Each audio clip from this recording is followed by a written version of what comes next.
Today's workout begins with the double dumbbell muscle snatch.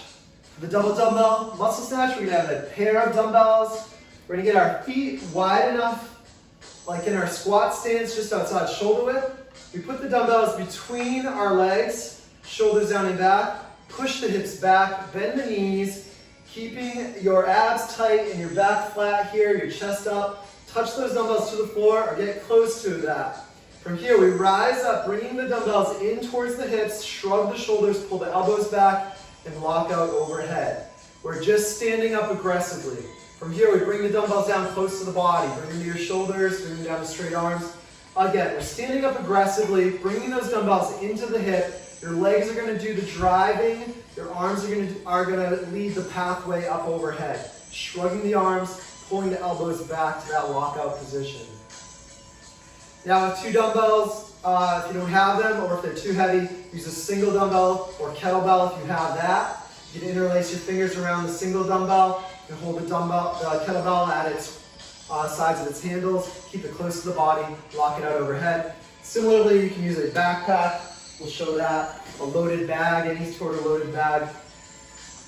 Same principle, hold on to the sides of it, keep it close to the body.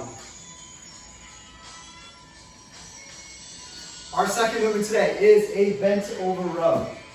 Bent over row. We get our feet about hip width apart here.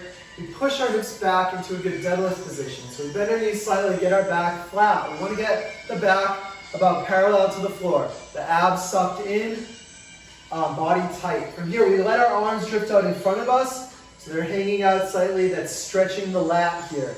We're going to now contract that lat by pulling the shoulders down and back, the elbows in. Back down.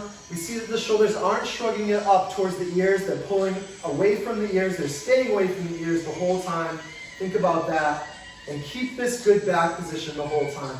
Now, if two dumbbells is too difficult, too challenging, use a single dumbbell, or if that's all you have, a single dumbbell, single kettlebell can be used. Similarly, a backpack, a loaded bag, is going to look the same way. Our third and final movement is actually two different movement options. You have the run today. If you have some space to run, do that.